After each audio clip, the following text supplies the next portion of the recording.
Last lecture में हम लोगों ने रेडियो एक्टिविटी कंप्लीट कर ली थी। आज से हम लोग न्यूक्लियस में ही एक दूसरे टॉपिक पे या दूसरे पार्ट पे जाने वाले, जहां हम न्यूक्लियर फ्यूजन देखने वाले हैं। ठीक है, और ये सब समझने से पहले ना हमको ये समझना पड़ेगा कि न्यूक्लियस फिजन या फ्यूजन करते क्यों है। ये न्यूक्लियर फिजन हो चाहे न्यूक्लियर फ्यूजन हो, ये दोनों भी न्यूक्लियर फिनोमिना है। ठीक है, दोनों भी न्यूक्लियर फिनोमिना है, दोनों भी न्यूक्लियस की वजह से होते हैं या न्यूक्लियस से ही होते हैं। ठीक है, अब ये दो फिनोमिना अगर न्यूक्लियस कर सकता है तो इसकी वजह क्या है, व्हाई डज इट हैपेंस। ठीक है, वो हमें उसकी वजह पहले समझते हैं तो और क्लियर, न्यूक्लियर फिजन और फ्यूजन समझने में और आसानी होगी। ठीक है, क्लियर, ओके। तो उसके लिए हम लोगों को सबसे पहले न्यूक्लियस के फॉर्मेशन की कहानी थोड़ी सी समझनी पड़ेगी। ठीक है, जब साइंटिस्ट ने न्यूक्लियस पे गौर करना शुरू किया और न्यूक्लियस के बारे में जानना शुरू किया तो उन्होंने ये पाया कि अगर मान लो कोई न्यूक्लियस है, ठीक है, उसके अंदर let's say number of protons और नंबर ऑफ न्यूट्रॉन्स होंगे बराबर 1 2 3 4 5 6 7 8 9 10। मान लो ये proton proton proton neutron neutron neutron proton proton neutron. ठीक है, ये इन सबको न्यूक्लियॉन्स बोलते हैं। ठीक है, ऐसा ही समझ लो एक गोल सा बलून है और उसके अंदर छोटे छोटे बॉल्स रखे हुए हैं। ओके, मैं आपसे ये पूछता हूं कि अगर वो छोटा छोटे बॉल्स, ठीक है, 1 ग्राम के हैं, ऐसे 10 बॉल मैंने एक साथ लेके आया तो एक ऐसा गोला जैसा बन गया। अब इन 10 बॉल का जब वजन करूंगा तो कितना आएगा, 10 ग्राम आएगा। 1 ग्राम का अगर एक बॉल है तो 10 को अगर मैं जोड़ के ऐसा एक गोला बनाऊं तो उसका वजन कितना आएगा, 10 ग्राम आएगा। ठीक है, बट जब हमने न्यूक्लियस को पढ़ा या न्यूक्लियस को समझने की कोशिश की तो हमें ये पता चला कि मास ऑफ दी, अच्छा देखो, प्रोटॉन न्यूट्रॉन यही वो छोटे छोटे गोले हैं, जब ये एक साथ आ जाएंगे सब इकट्ठे तब क्या यही न्यूक्लियस बनता है। ये प्रोटॉन न्यूट्रॉन छोटे छोटे गोले यही जब एक साथ आके मिल जाएंगे तो क्या यही न्यूक्लियस फॉर्म करता है। ठीक है, तो एग्जाम्पल के तौर पे वो जो हमने 1 ग्राम के बॉल लिए थे और कहा कि ऐसे 10 बॉल ले लो और एक साथ सबको गोला बना दो, तो वो गोला कितने का होगा, 10 ग्राम का। उसी तरह मान लो 1 प्रोटॉन है 1 न्यूट्रॉन है, ऐसी 5 प्रोटॉन 5 न्यूट्रॉन है, हर एक का 1 ग्राम वजन है। ठीक है, और ये सारे प्रोटॉन न्यूट्रॉन एक साथ आके मिल गए तो एक गोला बना। उस गोले को हम क्या कहते हैं, प्रोटॉन न्यूट्रॉन एक साथ रहते हैं, क्या उस जगह को क्या कहते हैं, न्यूक्लियस। उस वॉल्यूम को क्या कहते हैं, न्यूक्लियस। अभी जो न्यूक्लियस बना तो इसका मास कितना होना चाहिए, अगर सबका वजन 1 ग्राम है तो 10 ग्राम। ठीक है, बट हमने ये पाया the mass of the nucleus was less than the mass of the nucleons। ठीक है, न्यूक्लियॉन्स का मतलब ये प्रोटॉन न्यूट्रॉन, मतलब इंडिविजुअली अगर एक एक प्रोटॉन न्यूट्रॉन को वजन कर रहा हूं तो सबका मिला के वजन कितना आ रहा है, 10। लेकिन जब इन्होंने न्यूक्लियस फॉर्म किया और उस न्यूक्लियस का मैंने वजन निकाला तो वो आया लेट से 9 ग्राम। ठीक है, ये रियलिटी थी। न्यूक्लियस के बारे में जब हमने पढ़ा, उसके ऊपर गौर किया तो ये चीज हमें समझ में आई, क्या, the mass of nucleus was found to be less than the mass of individual nucleons combined together। बोलो क्लियर, समझ में आया। अगर एक एक इंडिविजुअल न्यूक्लियन लूं और सबको एक एक करके वजन करूं तो उनका जो टोटल मास होगा वो, ठीक है, उतना ही मास ये जब एक साथ मिलके एक साथ आ रहे तो उतना होना चाहिए, लेकिन नहीं था, उल्टा ये मास कैसा था, कम था। बोलो क्लियर है, ये समझ में आया। ठीक है, तो फिजन पढ़ना है हमें, पर उससे पहले फिजन होता क्यों वो देखने जा रहे हैं हमें। तो उसके लिए पहले फिजन या फ्यूजन दोनों भी न्यूक्लियर रिएक्शन है, होता क्यों, जब न्यूक्लियस अनस्टेबल होता है। तो उसके लिए हमें पहले न्यूक्लियस की स्टेबिलिटी को समझना पड़ेगा, तभी हम वही समझ रहे हैं। देखो, स्टार डालो, हेडिंग लगाओ, स्टार डालो, हेडिंग लगाओ। stability of nucleus and binding energy and binding energy and binding energy and binding energy and binding energy। ठीक है, चलो इतना समझ में आया कि हमने जब न्यूक्लियस को स्टडी करना शुरू किया तब वहां से हमें क्या चौंका देने वाली बात पता चली कि इंडिविजुअल न्यूक्लियॉन्स का जो वेट है was not same as the weight of the nucleus, जबकि ये होना चाहिए था, है ना। लॉजिक हमारा ये कहता है कि ऐसा ही होना चाहिए था, जब ये एक साथ आ जाए तो इनका भी जो मास है वो सेम होना चाहिए, लेकिन ऐसा हुआ नहीं। ठीक है, the mass of the nucleus was less than the mass of the nucleons. ठीक है, तो एक लाइन छोड़ो, स्टार डालो और लिखो it was observed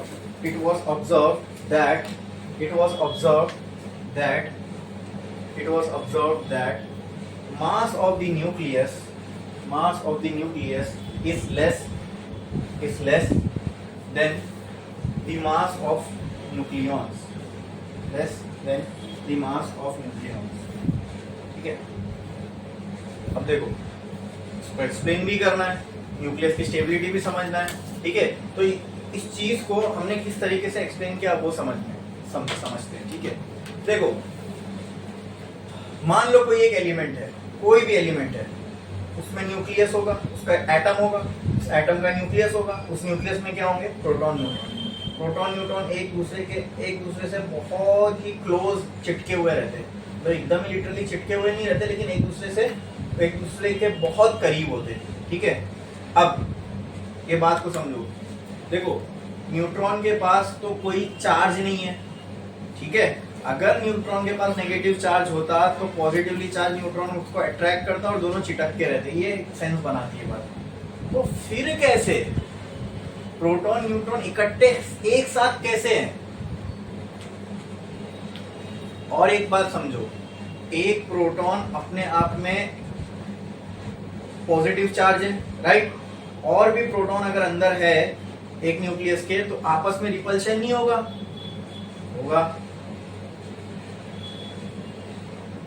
तो फिर हर एलिमेंट का न्यूक्लियस फटता है क्यों नहीं रहता है, मतलब उसमें से प्रोटॉन क्यों नहीं बाहर निकलते रहते? क्योंकि प्रोटॉन इतनी सी जगह में इतना सारा मास ठूसा गया है और प्रोटॉन सब एक साथ रखे हुए हैं, तो वो रिपेल करना चाहिए एक दूसरे को, बराबर।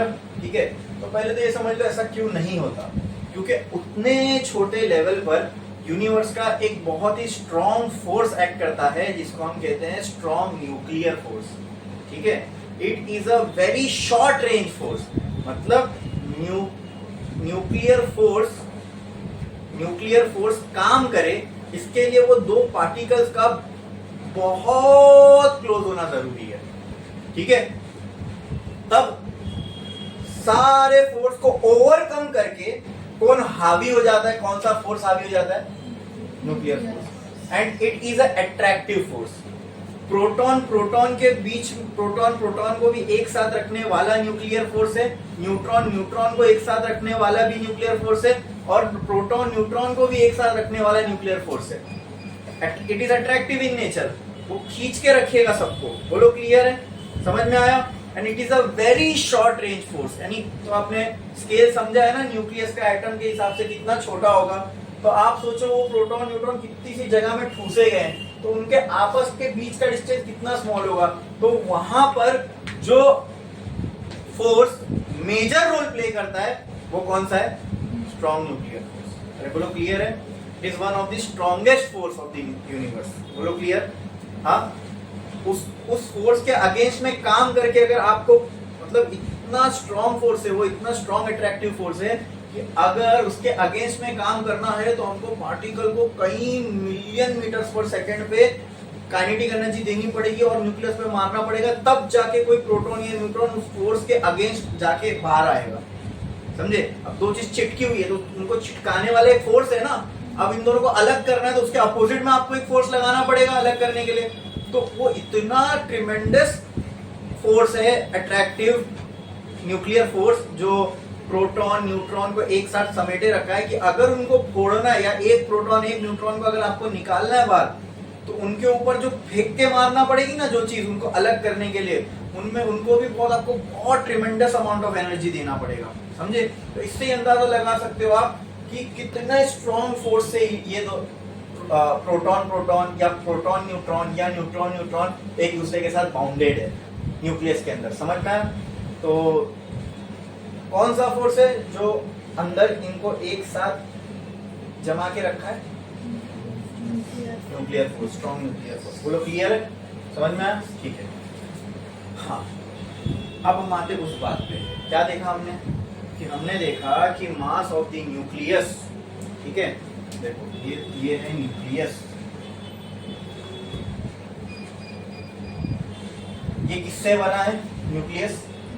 प्रोटॉन और न्यूट्रॉन से। इंडिविजुअली इनको ऐसा बनाओ 1 2 3 4 5 6 7 8 9 10 proton proton neutron proton proton neutron proton neutron 1 2 3 4 5। हाँ, ये क्या है? न्यूक्लियॉन्स। क्या है? तो मास ऑफ न्यूक्लियॉन्स मैं बोल सकता हूं ग्रेटर था किससे? मास of nucleus was found less than the mass of nucleons, ठीक है। अब इसको कैसे एक्सप्लेन करें कि वो मास गया कहां? और दूसरी बात कि न्यूक्लियस की स्टेबिलिटी और फिर न्यूक्लियस के फॉर्मेशन को भी हमें एक्सप्लेन करना है। तो इसको हम किस तरीके से एक्सप्लेन करते हैं थोड़ा समझो, ठीक है, अच्छे से ध्यान से सुनो।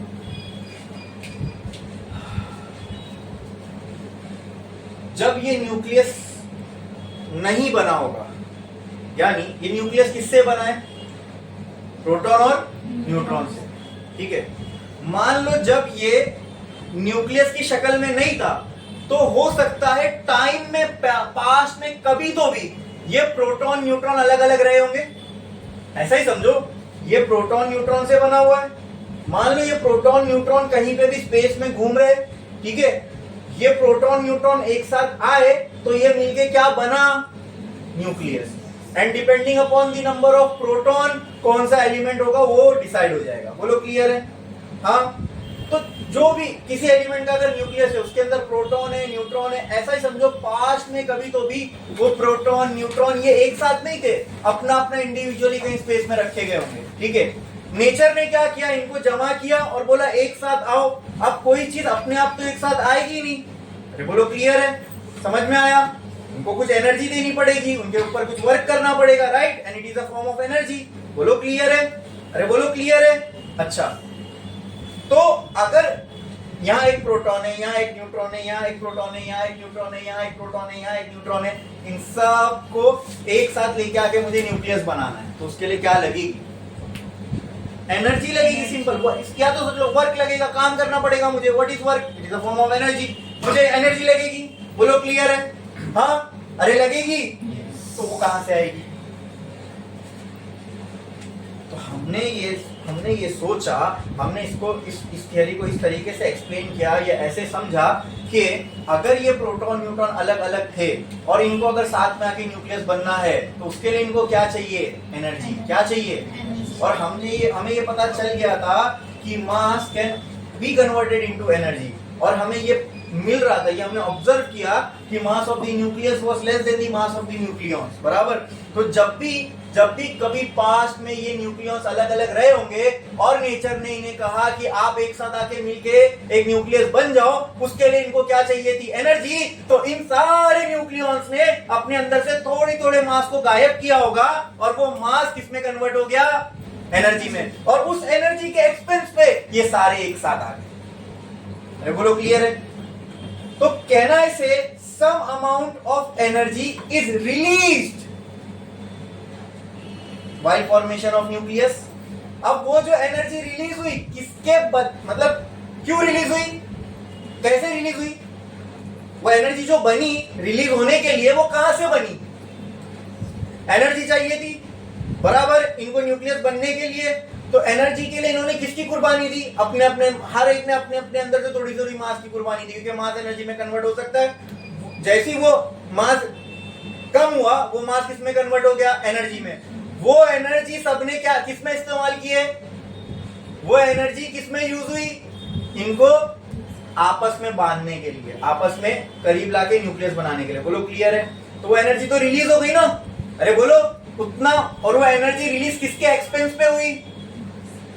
किसके एक्सपेंस पे हुई? मास के। मास गायब हुआ, और मास गायब होने, मास, वो जो मास गायब हुआ वो किसमें कन्वर्ट हो गया? एनर्जी में। अरे बोलो क्लियर है? हाँ, तो इसलिए जब न्यूक्लियस बना तो उसका वजन कम था इंडिविजुअल न्यूक्लियॉन से। अरे बोलो समझ में आ गई है सबको? इसमें किसी को कोई डाउट है? क्लियर है?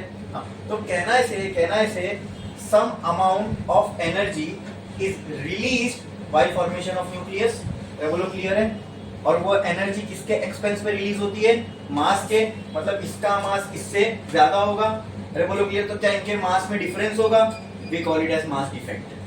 होना नहीं चाहिए था ना ऐसे, हम बोले 1-1 ग्राम के 10 बोल रहे तो 10 ग्राम मिलना चाहिए, लेकिन यहाँ तो 10 ग्राम नहीं मिल रहा, उससे कम मिल रहा, तो मास में क्या आ रहा है? डिफेक्ट। ठीक है, उसे हम कहते हैं मास। तो क्या यहाँ पे भी आपको मास डिफेक्ट दिख रहा है? वो मास डिफेक्ट किसका किसका डिफरेंस होगा? बोलो, मास of nucleons minus mass of nucleus. तो कहना है से mass defect,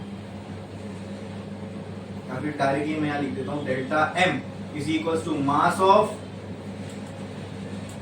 nucleons minus mass of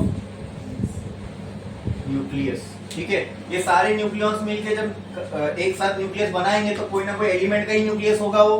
बोलो क्लियर है? तो अच्छा, मास ऑफ न्यूक्लियॉन्स का मतलब क्या? मास of proton plus mass of neutron, ऐसा मैं बोल सकता हूँ क्या? बोलो, मास of proton plus mass of neutron. चलो, ये हो गया मास of nucleons minus mass of nucleus, मतलब कि कोई ना कोई एलिमेंट का ही न्यूक्लियस बनेगा। Let it be mass of x, any element x. बोलो क्लियर है? ठीक है। मास ऑफ प्रोटॉन को मैं ऐसा बोल सकता हूं क्या? Number of proton into 1 AMU। हाँ, अरे बोलो, मास ऑफ न्यूट्रॉन को मैं क्या बोल सकता हूं? Number of neutron into 1 AMU। तो मास ऑफ प्रोटॉन कितना होगा? Z into 1 AMU।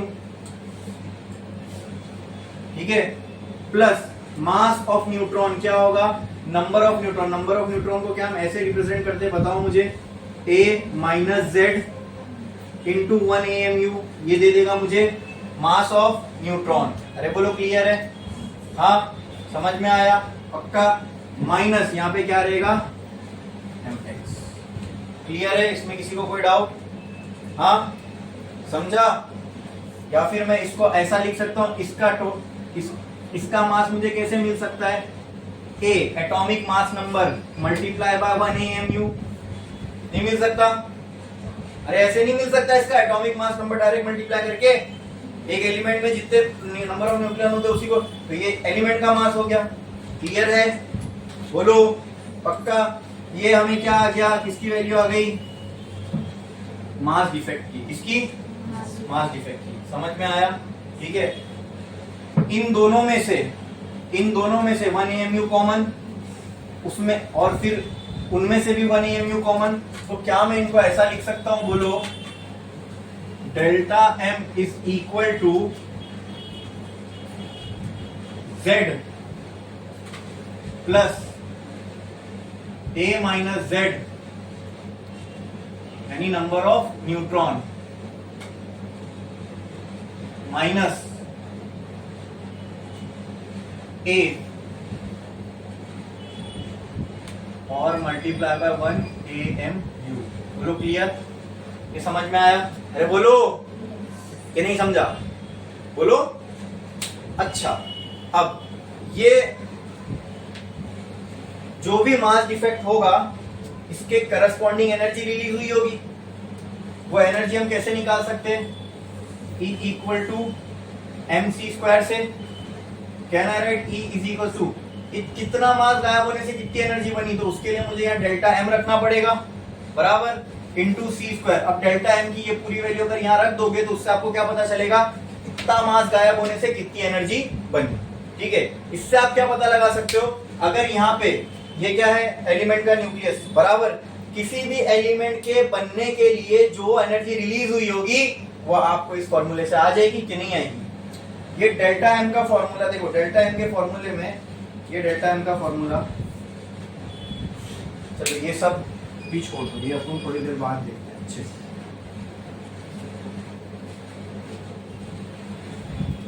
आप ये फॉर्मूला देखो, ये जो डेल्टा एम है, ठीक है, ये डेल्टा एम के फॉर्मूले में एम एक्स आ रहा है, ठीक है, ये जिस भी एलिमेंट का न्यूक्लियस होगा, ठीक है, वो बनने के लिए इतना मास गायब हुआ होगा, ठीक है। अब अगर ये मास को मैं इस इक्वेशन में पुट कर दूं तो क्या मुझे ये पता चलेगा कि इतना मास गायब होने से कितनी एनर्जी रिलीज हुई? तो क्या मुझे ये पता चलेगा अगर ये डेल्टा एम इस एलिमेंट का मास डिफेक्ट है तो क्या ये एनर्जी भी इसी एलिमेंट को बनने के लिए रिलीज होने वाली एनर्जी होगी? तो क्या मैं बोल सकता हूं कि कोई एलिमेंट को बनने के वक्त कितनी एनर्जी रिलीज हुई होगी वो हम इस फॉर्मूले से निकाल सकते हैं, बराबर। क्या हर एलिमेंट का न्यूक्लियस अलग होता है? तो क्या हर एलिमेंट को बनने के वक्त अलग एनर्जी रिलीज हुई होगी? हाँ, अरे बोलो, क्लियर है? ठीक है, जाहिर सी बात है, 2 प्रोटॉन न्यूट्रॉन को साथ में लाने में कम काम लगेगा, 10 को लाने में ज्यादा काम लगेगा, 100 को लाने में और ज्यादा काम लगेगा, तो एनर्जी हर केस में अलग रिलीज होगी, ठीक है। अब आते हैं हम लोग फिर से अपनी वही स्टोरी पे। क्या हमने पाया कि मास ऑफ न्यूक्लियॉन्स वाज ग्रेटर, या फिर मास ऑफ न्यूक्लियस कम था मास ऑफ न्यूक्लियॉन से, बोलो क्लियर है? ठीक है। अब ये क्यों कम था वो समझ में आया कि जब भी न्यूक्लियस बना होगा और जब भी इंडिविजुअल न्यूक्लियॉन एक साथ आए होंगे, उनको आने के लिए जो एनर्जी चाहिए, ठीक है, वो एनर्जी उन्होंने कैसे बनाई? अपने अंदर से मास रिलीज किया, तो इनका इंडिविजुअल मास थोड़ा थोड़ा सबका कम हो गया, और जब ये मिले, जब हमने इनका वजन देखा तो कम ही आएगा, तो जो मास गायब हुआ वो कहां गया? वो एनर्जी के फॉर्म में निकल गया। बोलो क्लियर है? ठीक है। तो कहना है से कि जब न्यूक्लियस बना तो ये अमाउंट ऑफ एनर्जी रिलीज हुई। बोलो क्लियर है? बोलो क्लियर है? अलग अलग न्यूक्लियॉन थे, एक साथ आए, न्यूक्लियस बना, तो क्या रिलीज हुई? क्या रिलीज हुई? तो क्या मैं ऐसा बोल सकता हूं ये एनर्जी का रिलीज होना ही रिस्पॉन्सिबल था प्रोटॉन न्यूट्रॉन का एक साथ आने के लिए? प्रोटॉन न्यूट्रॉन को एक साथ बाउंड करने के लिए, या फिर ऐसा बोलूं कि प्रोटॉन न्यूट्रॉन को अगर एक साथ बाइंड होना है तो कुछ एनर्जी इनको रिलीज करनी पड़ेगी। तो कहना है से this energy is responsible for binding of proton and neutron. Clear? समझा कि नहीं समझा? समझ में आया? ठीक है। क्या मैं ये बोल सकता हूं the energy which is released was responsible for binding of proton and neutron together? पहले तो ये अलग अलग थे, इनको साथ में मिलकर न्यूक्लियस बनाना था, एनर्जी रिलीज हुई, न्यूक्लियस बन गया। तो कहना है से the energy which was released was responsible for binding of proton and neutron। बोलो बोलो, इसलिए इस एनर्जी को हम कहते हैं बाइंडिंग एनर्जी ऑफ न्यूक्लियस। क्या बोलते हैं? Binding energy. क्या बोलते हैं? अब आप मुझे बताओ, मैं 2 सिनेरियो आपके सामने रखा हूं। 5 प्रोटॉन न्यूट्रॉन है, यानी 5 न्यूक्लियॉन्स है, ठीक है, और एक जगह मेरे पास 50 न्यूक्लियॉन्स है, ठीक है। ये 5 न्यूक्लियॉन अलग अलग बिखरे पड़े और ये 50 न्यूक्लियॉन अलग अलग बिखरे पड़े। इन 5 को भी आपको एक साथ मिला के न्यूक्लियस बनाना है और इन 50 को भी एक साथ मिला के न्यूक्लियस बनाना है। दोनों में से कौन से केस में बाइंडिंग एनर्जी ज्यादा होगी? इसमें 50 वाले केस में। सिंपल सी बात है कि 5 को एक साथ लाने में कम ताकत लगेगी, 50 को एक साथ लाने में ज्यादा एनर्जी लगेगी, राइट। कम एनर्जी लगेगी मतलब कम एनर्जी रिलीज होगी। वो एनर्जी के कम एनर्जी रिलीज होने से ये लोग साथ आए तो वो कम एनर्जी इनकी बाइंडिंग एनर्जी होगी। ज्यादा एनर्जी रिलीज होने की वजह से तो ये लोग साथ आए तो ये ज्यादा वाली एनर्जी क्या हो जाएगी इसके लिए? Binding energy. तो दोनों केस में, फर्स्ट और सेकंड केस में से बाइंडिंग एनर्जी किसमें ज्यादा है? सेकंड वाले में कि फर्स्ट वाले में? फर्स्ट, सेकंड वाले में। बोलो क्लियर है? तो क्या यहां से आपको समझ में आया? बाइंडिंग एनर्जी वो चीज है जिसकी वजह से ये प्रोटॉन न्यूट्रॉन एक साथ आए। बोलो क्लियर है? अगर बाइंडिंग एनर्जी रिलीज नहीं होती, अरे वो जो एनर्जी रिलीज हुई ना, बस क्योंकि उसकी वजह से हमने देखा कि प्रोटॉन न्यूट्रॉन एक साथ आ गए, बस इसीलिए एक समझने में ये लॉजिकल सेंस बनता है, इसलिए हमने उसको दे दिया नाम बाइंडिंग एनर्जी। है तो वो एनर्जी, लेकिन यहाँ उसको बाइंडिंग एनर्जी क्यों कह रहे हैं? समझ में आया ना कि उस एनर्जी के रिलीज होने की वजह से ये प्रोटॉन न्यूट्रॉन एक साथ आ गए। समझे? प्रोटॉन न्यूट्रॉन की बाइंडिंग हो गई। बोलो क्लियर है? हाँ बोलो, समझ में आया? अच्छा, ओके। तो बाइंडिंग एनर्जी रिलीज हुई, प्रोटॉन न्यूट्रॉन एक साथ आ गए, तो वो क्या चीज, कौन सी एनर्जी रिस्पॉन्सिबल है प्रोटॉन न्यूट्रॉन को एक साथ लेके आने के लिए? कौन सी एनर्जी? बोलो। हाँ, बाइंडिंग एनर्जी। कौन सी एनर्जी? Binding energy. कौन सी एनर्जी रिस्पॉन्सिबल है प्रोटॉन और न्यूट्रॉन को एक साथ लेके आने में, एक साथ लेके आने के लिए? Binding energy.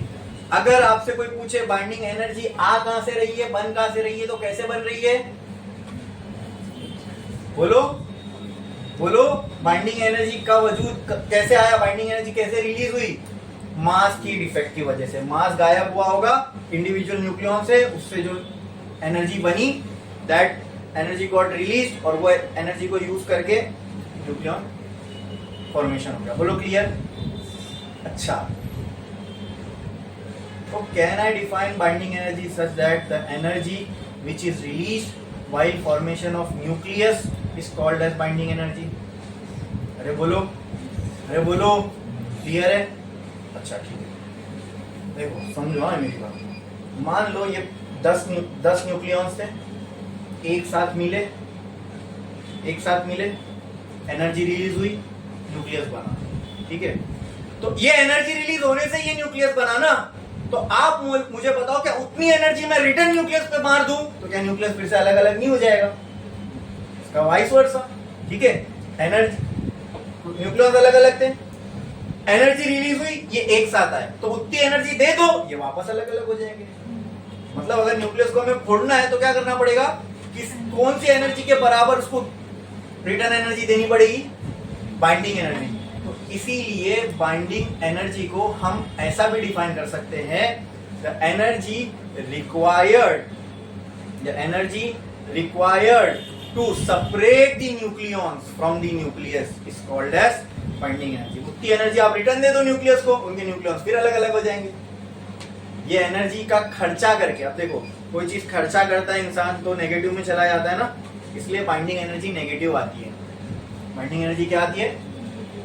ये नेगेटिव। अब ये सब पूरे जुड़े हुए क्यों? क्योंकि इनके ये एनर्जी के उधार में, ये कर्जा लेके लोग ने एक साथ आए थे। ठीक है, और ठीक है एक साथ आए, अब इतनी एनर्जी, अब इनको अगर अलग होना है तो इनके पास एक्स्ट्रा एनर्जी है क्या? नहीं। अब एक साथ आ गए ना, नेचर ये अलाउ करता था कि मास तू डिफेक्ट कर और एक साथ आ जा। ठीक है, ठीक है, रिलीज करना है तो उतनी एनर्जी अब कोई देगा तब जाके ये वापस अलग अलग हो जाएंगे। बोलो क्लियर? ये समझ में आया? ठीक है, तो फॉर्मेशन ऑफ न्यूक्लियस की कहानी हमें समझ में आई। क्या थी कि ये अगर कोई प्रोटॉन न्यूट्रॉन स्पेस में कहीं भी पड़ा हुआ है, इनको एक साथ आके एक न्यूक्लियस बनाना है, तो उसके लिए इनको क्या चाहिए? एनर्जी चाहिए। वो एनर्जी इन्होंने कैसे बनाई? अपने मास को लूज करके। ठीक है, मास गॉट कन्वर्टेड इनटू एनर्जी। तो उसके वजह से क्या हुआ, जब ये न्यूक्लियस बना तो हर न्यूक्लियन ने थोड़ा थोड़ा मास गायब किया होगा अपना, ताकि एनर्जी बन सके। बोलो क्लियर है? वो मास जो गायब हुआ was release in the form of energy. Clear? समझ में आया? वो एनर्जी का यूज करके ये सारे एक साथ आ गए। ठीक है, तो वो जो एनर्जी रिलीज हुई जिसकी वजह से ये सारे न्यूक्लियॉन्स एक साथ आए और न्यूक्लियस बने, ठीक है, क्या वही रिस्पॉन्सिबल थी न्यूट्रॉन प्रोटॉन को बाइंड करने के लिए? That release energy was responsible for binding of nucleus. अरे बोलो क्लियर है? ठीक है, तो एनर्जी रिलीज हो गई, न्यूक्लियस बाइंड हो गए, लेकिन एनर्जी रिलीज कहां से हुई? मास को कम करके। तो जो ओवरऑल न्यूक्लियस मिला उसका मास न्यूक्लियॉन से कम ही आएगा। समझ में आया? बोलो, कोई डाउट है इसके अंदर किसी को? पक्का? और वो क्योंकि ये एनर्जी रिस्पॉन्सिबल थी न्यूक्लियर और न्यूक्लियस को एक साथ लाने में, प्रोटॉन न्यूट्रॉन को बाइंड करने के लिए, ठीक है, we call this energy as binding energy. तो अगर क्या बाइंडिंग एनर्जी के बराबर की एनर्जी मैं न्यूक्लियस को वापस दे दूं तो क्या फिर उसके न्यूक्लियॉन्स अलग अलग हो जाएंगे? हाँ बिल्कुल हो जाएंगे। बोलो क्लियर है? ये एनर्जी रिलीज करके ये सारे एक साथ आए, उतनी एनर्जी रिटर्न दे दो, ये वापस अलग अलग हो जाएंगे। एनर्जी रिलीज करके एक साथ आए, रिलीज किया मतलब ये एनर्जी उनके पास से चली गई, तो चली गई तो एक साथ आ गए, दे दोगे तो वापस अलग अलग हो जाएंगे। समझ में आया? क्लियर है? कोई डाउट है इसके अंदर? पक्का? पक्का? ठीक है, तो ये जो एनर्जी रिलीज हुई, क्यों रिलीज हुई? मास डिफेक्ट की वजह से। ठीक है, या सिंपल क्यों रिलीज हुई वो छोड़ दो, क्यों रिलीज इसलिए हुई क्योंकि उनको एक साथ आना था। ठीक है, अगर ये मास, मुझे ये पता लगाना है कि किसी एलिमेंट के बनते वक्त कितनी एनर्जी रिलीज हुई होगी, तो सिंपल है, मास ऑफ दैट एलिमेंट वो हो गया उसका nucleus, mass of the nucleus of that element, ठीक है, ये लेस होगा बराबर, और मास ऑफ इंडिविजुअल न्यूक्लियॉन्स ये ज्यादा होगा। तो मास of nucleus minus mass of nucleus कर दूंगा तो मुझे क्या मिल जाएगी, मास डिफेक्ट। इसी मास डिफेक्ट को मैं अगर सी स्क्वायर से मल्टीप्लाई कर दूं एनर्जी मास इक्वेशन में डाल के, तो मुझे क्या मिल जाएगी, जो भी एनर्जी रिलीज हुई होगी उस एलिमेंट के बनने में वो हमें मिल जाएगी। बोलो क्लियर है? So can I say that energy for that element will be binding energy, उस एलिमेंट के लिए वो एनर्जी बाइंडिंग एनर्जी होगी। क्लियर है कि नहीं? बोलो, समझ में आया? ठीक है। अब क्या लिखा था हमने,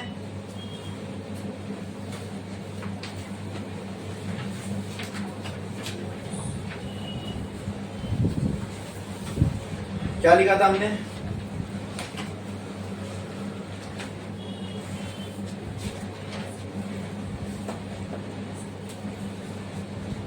अरे बोलो यार, क्या लिखा था? मैं हमने बोल रहा हूं तो कोई कुछ बोल ही नहीं रहा है। बोलो ना, कोई एक जन तो बोल सकता है।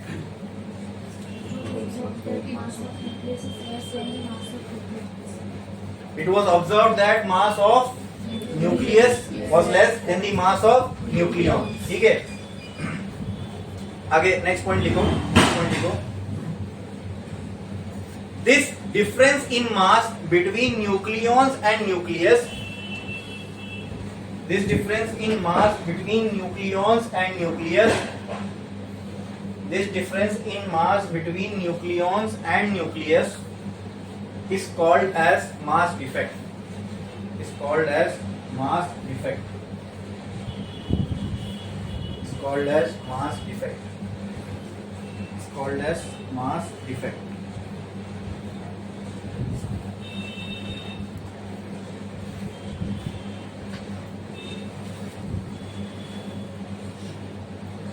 Next point लिखो, the energy required for the formation of nucleus, the energy required for formation of nucleus, the energy required for formation of nucleus is obtained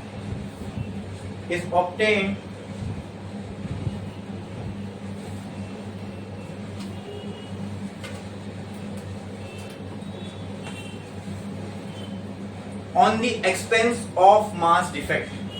On the expense of mass defect. On the expense of mass defect. Next point लिखो, next point लिखो, next point लिखो. This energy which is obtained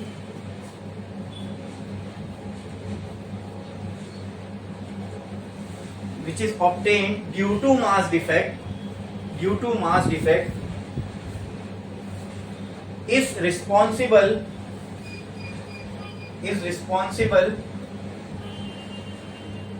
for binding of proton and neutron together, is responsible for binding of proton and neutron together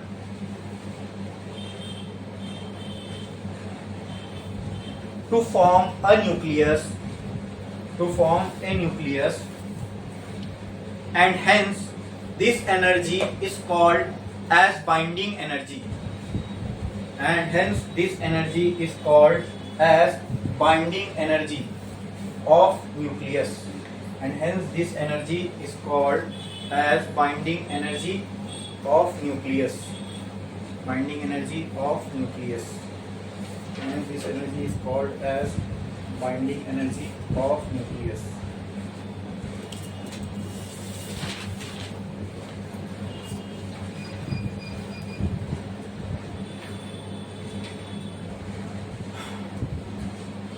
The amount of binding energy released, next point लिखो, the amount of binding energy released, the amount of binding energy released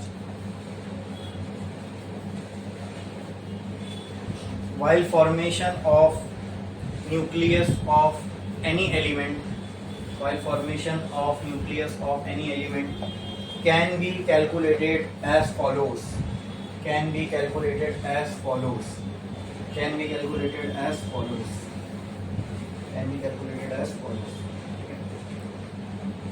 अभी ध्यान दो, हमें पता है कि nucleus का मास less था, न्यूक्लियॉन्स का ज्यादा था, इन दोनों का जो भी डिफरेंस होगा उतना मास गायब हुआ होगा, वो गायब हुआ वाला मास क्या बन गया, एनर्जी। क्या बन गया, क्या वही गायब हुए मास को हम मास डिफेक्ट कहते हैं, यस। तो मास डिफेक्ट किसके बराबर होगा, mass of the nucleons minus mass of nucleus. Nucleons का मतलब क्या, total number of proton plus total number of neutron.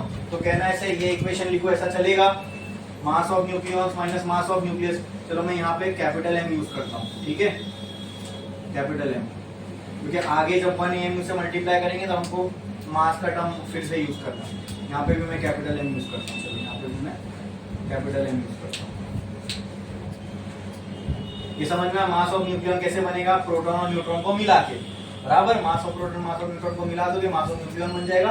और जो भी न्यूक्लियस बना तो कोई किसी एलिमेंट का होगा, let that element be X, कोई भी एक्स एलिमेंट का जो भी एलिमेंट बना उसका ये मास, उसके न्यूक्लियस का मास, ठीक है, बोलो क्लियर है।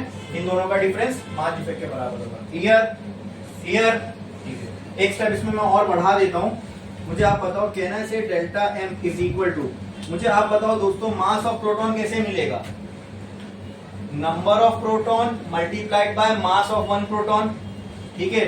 तो कहना है नंबर ऑफ प्रोटॉन को z and mass of proton को बोलो mp लिख रहा हूं, क्लियर, क्लियर। ये टोटल मास ऑफ प्रोटॉन है, राइट, कैसे आएगा, z और p से। z क्या है, नंबर ऑफ प्रोटॉन, mp क्या है, मास ऑफ वन प्रोटॉन, ठीक है, 1 है, ठीक है।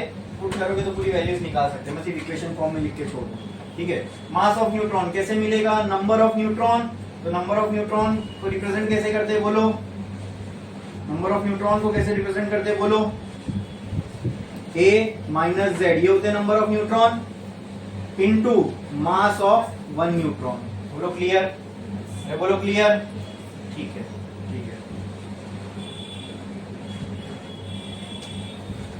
माइनस, क्या मैं यहाँ पे mx रहने दूं, चलेगा, या a into a multiply by, बोलो, हम लोग यहाँ पे a atomic mass number multiply by 1 amu भी कर सकते हैं, लेकिन यहाँ amu के टर्म में मैंने लिखा नहीं है। एक काम करता हूँ, मैं सारे को ब्रैकेट में, इसको mx ऐसे ही रहने देता हूँ, ठीक है, और ये ब्रैकेट रख दिया, बोलो क्लियर, ठीक है। अब यहाँ पे भी मैंने स्मॉल mx लिया था, तो मैं यहाँ पे भी स्मॉल mx ही ले, बोलो क्लियर, समझ में आया। क्या ये आ गया मुझे मास डिफेक्ट, बोलो, ये मास डिफेक्ट, इतना मास गायब हुआ होगा, उस मास की फॉर्मूला ये आया, उस मास से क्या बनी होगी, एनर्जी। तो कहना है find that energy by this equation equal to mc square, बोलो कितना मास कन्वर्ट होने से कितनी एनर्जी निकली, तो हम पूछे डेल्टा मास गायब हुआ, डेल्टा एम मास गायब हुआ, तो इतनी एनर्जी बनी होगी।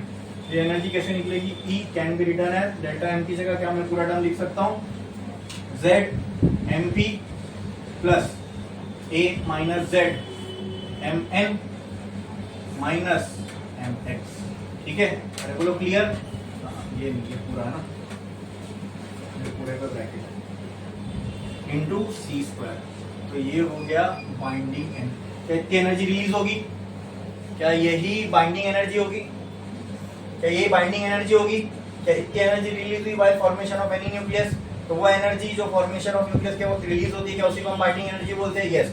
ये एक तरीका हुआ बाइंडिंग एनर्जी को डिफाइन करने का। दूसरा तरीका क्या है, उतनी ही अमाउंट ऑफ, इतनी सेम अमाउंट ऑफ एनर्जी अगर मैं न्यूक्लियस को दे मारूं तो क्या न्यूक्लियस डिसइंटीग्रेट होकर इंडिविजुअल न्यूक्लियॉन में बढ़ जाएगा। द एनर्जी रिक्वायर्ड, या फिर the energy required to separate the nucleons from the nucleus is called as, also called as binding energy। इसका उल्टा भी डेफिनेशन ट्रू होगा, बोलो क्लियर है, समझ में आया, पक्का, पक्का, कोई डाउट है इसमें किसी को, बाइंडिंग एनर्जी का फॉर्मूला समझा, ठीक है। तो क्या कौन सी एनर्जी रिस्पॉन्सिबल है प्रोटॉन न्यूट्रॉन को एक साथ लेके आने में, बाइंडिंग एनर्जी, ठीक है। जितनी ज्यादा उतना उतना, अगर बाइंडिंग एनर्जी जितनी ज्यादा होगी उतना प्रोटॉन न्यूट्रॉन एक साथ रहेंगे ना, ये रिस्पॉन्सिबल है इनको एक साथ लाने के लिए। जितनी बाइंडिंग एनर्जी ज्यादा होगी उतना अच्छा कि उतना बुरा, उतना अच्छा। चलो ठीक है, देखते हैं आगे, चलिए छापो छापो।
लिख लिया।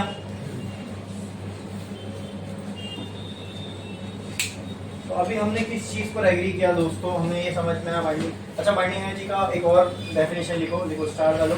Binding energy can also be defined as follows. Binding energy can also be defined as follows.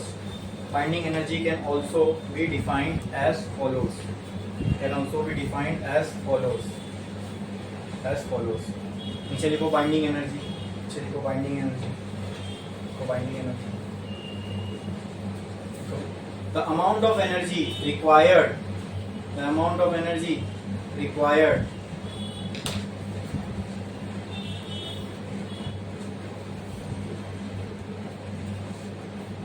to separate the nucleons from the nucleus is called as binding energy. Is also called as binding energy. Is also called as binding energy.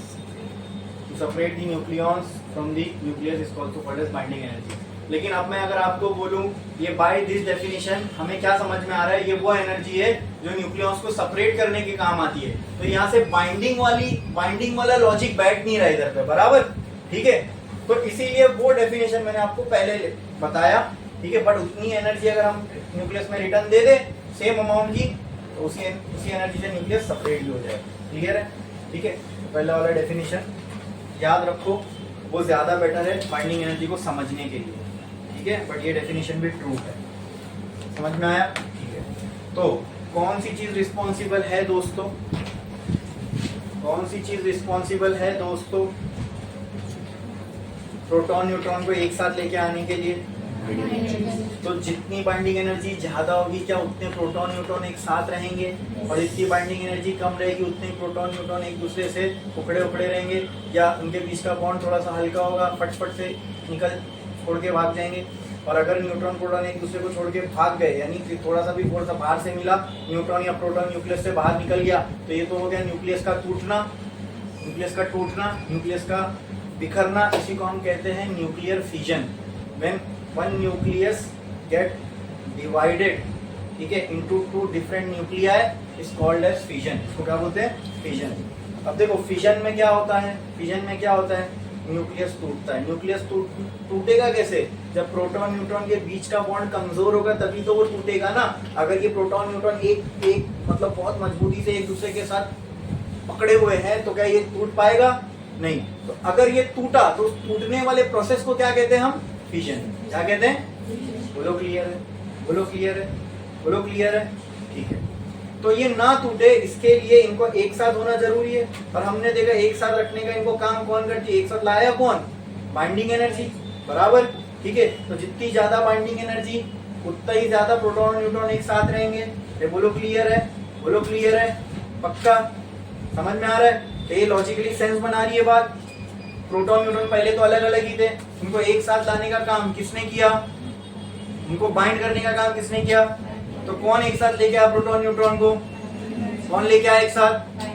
तो अगर ये जितनी ज्यादा होगी क्या उतने ज्यादा एक साथ रहेंगे इन लोग, और जितनी कम होगी उतना, तो कौन से केस में कम, जहां बाइंडिंग एनर्जी कम होगी उन केस में प्रोटॉन न्यूट्रॉन को अलग करना आसान होगा, कि जहां बाइंडिंग एनर्जी ज्यादा होगी उस केस में प्रोटॉन न्यूट्रॉन को अलग करना आसान होगा? जहां कम होगी वहां अलग करना आसान होगा, कि जहां ज्यादा होगी वहां अलग करना आसान होगा? जहां कम होगी वहां अलग करना आसान होगा। मतलब जहां पे बाइंडिंग एनर्जी कम है, ठीक है, ठीक है, तो क्या मैं बोल सकता हूँ वो न्यूक्लियस थोड़ा अनस्टेबल होगा, ठीक है, क्योंकि वो कभी भी तोड़ के भाग सकता है, यानी उसमें उसका कोई प्रोटॉन अपने बाकी साथियों का साथ छोड़ के भाग सकता है। उसी को तो न्यूक्लियस का टूटना बोलेंगे, बोलो। और जहां बाइंडिंग एनर्जी ज्यादा होगी मतलब ये सब इकट्ठे एक साथ मिलके स्टेबल रहेंगे, बोलो क्लियर है? इनमें से कोई बाहर जाने का खतरा नहीं रहेगा। तो क्या एग्री किया हमने कि जितनी ज्यादा बाइंडिंग एनर्जी होगी उतना स्टेबल होगा न्यूक्लियस, और जितनी कम बाइंडिंग एनर्जी होगी उतना। क्यों ऐसा? क्योंकि बाइंडिंग एनर्जी वो चीज है जो एक प्रोटॉन न्यूट्रॉन को एक साथ रखे हुए हैं, बराबर। वो ज्यादा तो इन लोग एक साथ अच्छे से रहेंगे, वो कम तो इन लोग एक साथ अच्छे से नहीं रहेंगे। अगर एक साथ अच्छे से नहीं रहना चाहेंगे तो क्या अनस्टेबल होंगे, इनका टूटने का खतरा रहेगा हमेशा।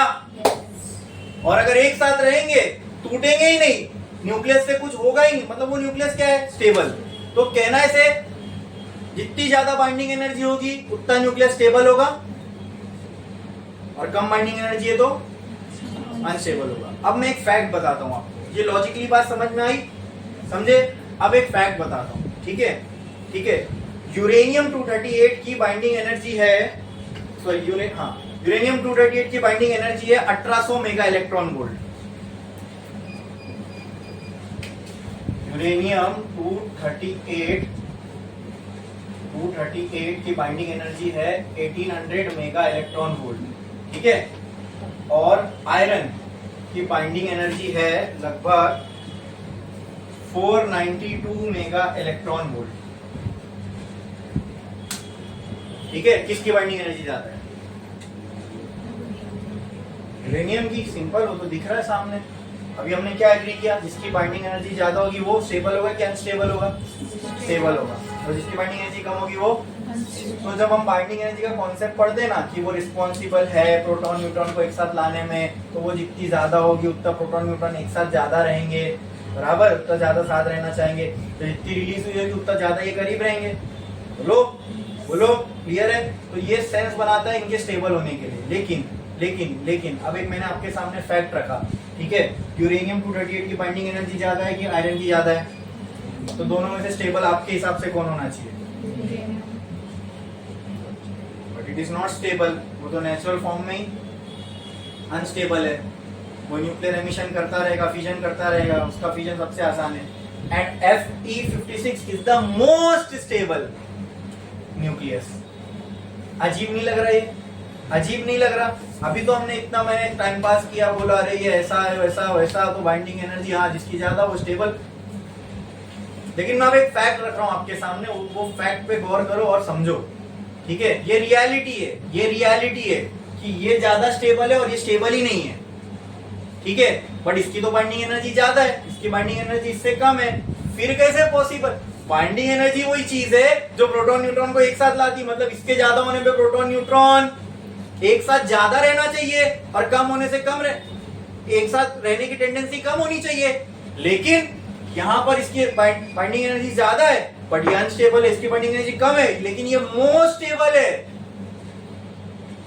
या मोस्ट स्टेबल छोड़ दो, सिंपल अगर मैं कंपेयर करूं, इसकी ज्यादा इसकी कम, ये स्टेबल या अनस्टेबल होना चाहिए था, लेकिन उल्टा है, ये स्टेबल है और ये अनस्टेबल है। इसका मतलब हमने जो क्राइटेरिया बिठाई अपने दिमाग में बाइंडिंग एनर्जी को लेकर कि बाइंडिंग एनर्जी वो क्राइटेरिया है जिससे हम स्टेबिलिटी डिसाइड कर सकते हैं, ये गलत है। गलत निकले ना हमने जब बाइंडिंग एनर्जी को सोच के स्टेबिलिटी डिसाइड करने की कोशिश की तो हमसे गलती हुई। मतलब हमारी थियरी और रियलिटी एक दूसरे को मैच नहीं कर रहे, ठीक है।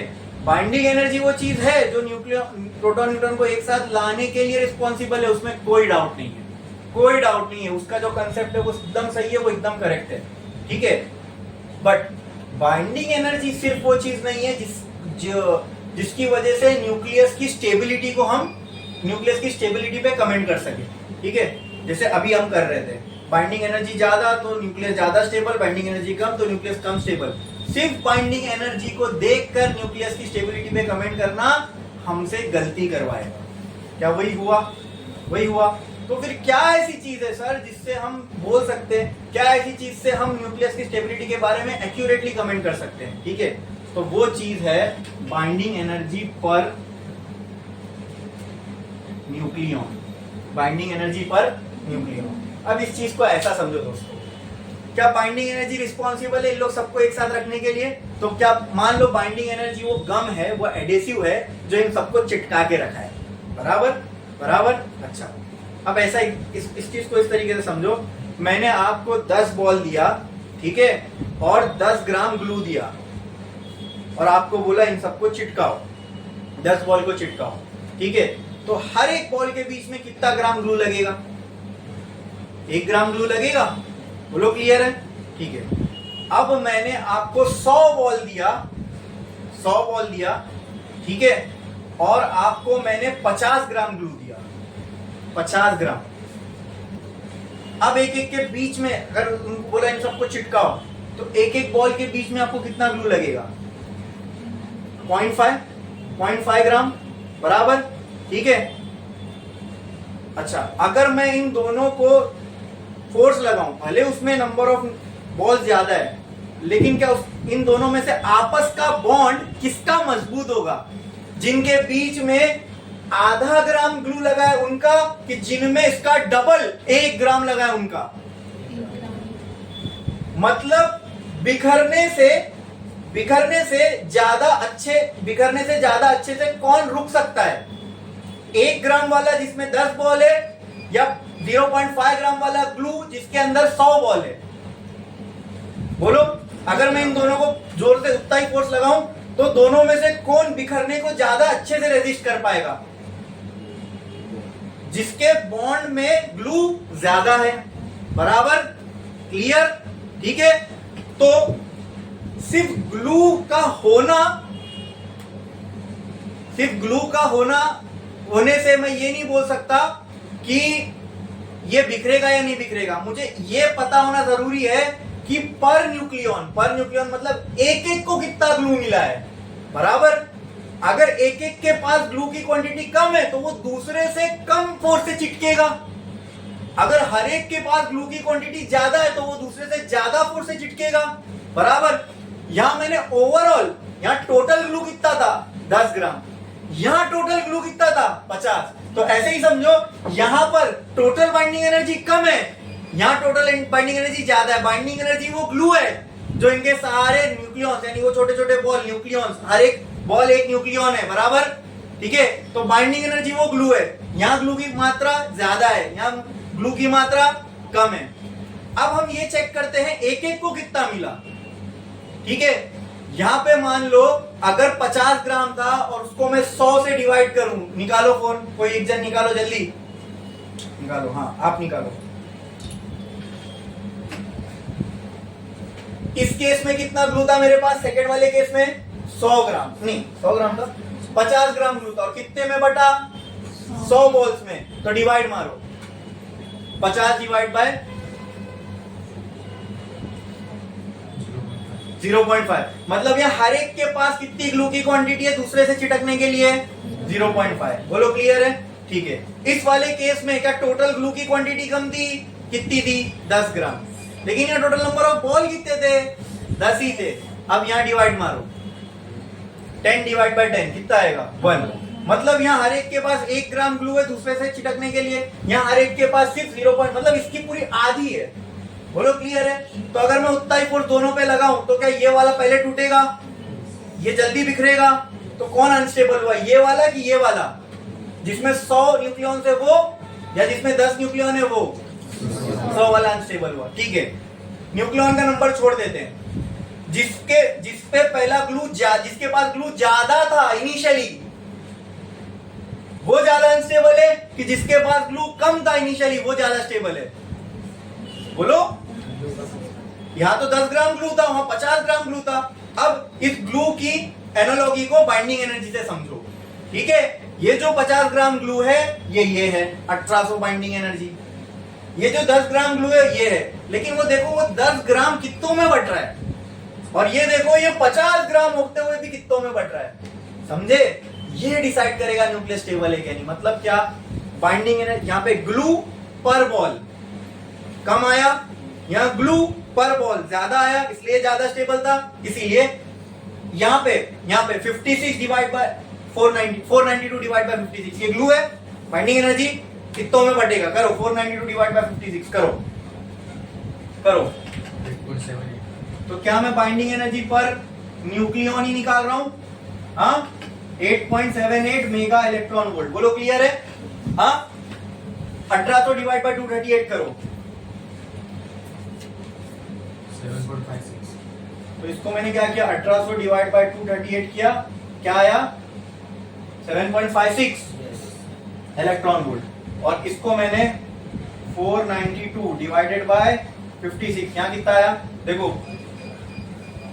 इंडिविजुअल न्यूक्लियॉन की बात करूं अगर मैं, बाइंडिंग एनर्जी पर न्यूक्लियॉन, तो पर न्यूक्लियॉन बाइंडिंग एनर्जी किसके ज्यादा है?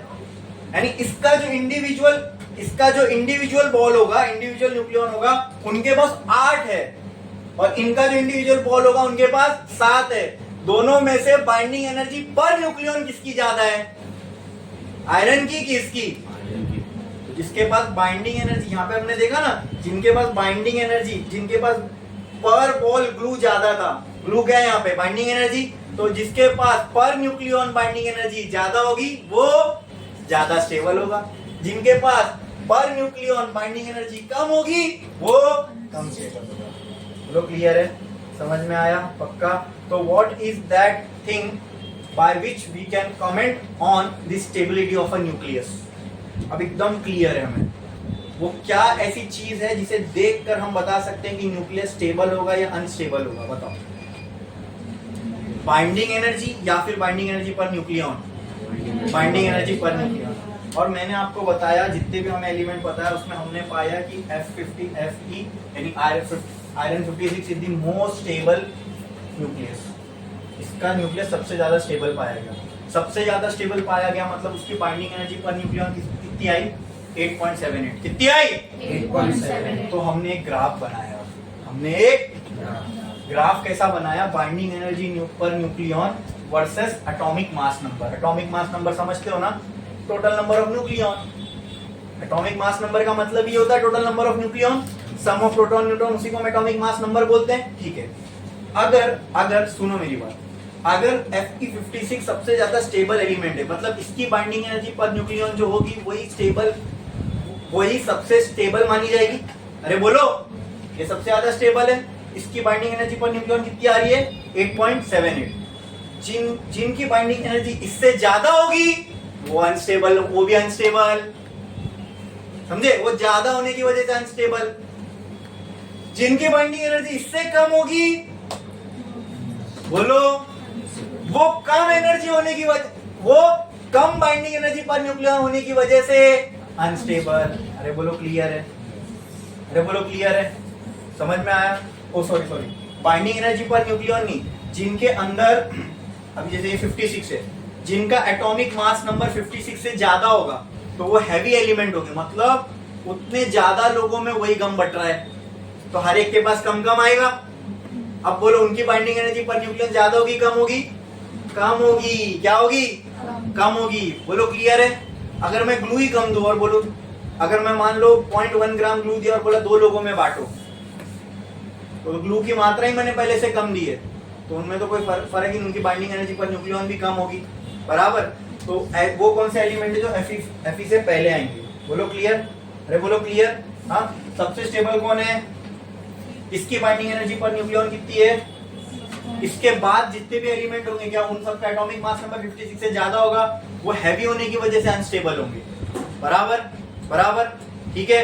अगर उन्हें हल्का होना है तो उन्हें भी अपना एटॉमिक मास नंबर 56 करना पड़ेगा ताकि बाइंडिंग एनर्जी पर न्यूक्लियन इतनी आ जाए, ठीक है। मुझे आप बताओ, हैवी एलिमेंट है, मतलब किसी एलिमेंट है इसके अंदर, जैसे इसके ए की वैल्यू 56 है, इसकी 238 है, इसको स्टेबल होना है, इसको स्टेबल होना है, मतलब मान लो इसके न्यूक्लियस को स्टेबल होना है, यानी इसको भी Fe56 बनना है, तो ये क्या करेगा?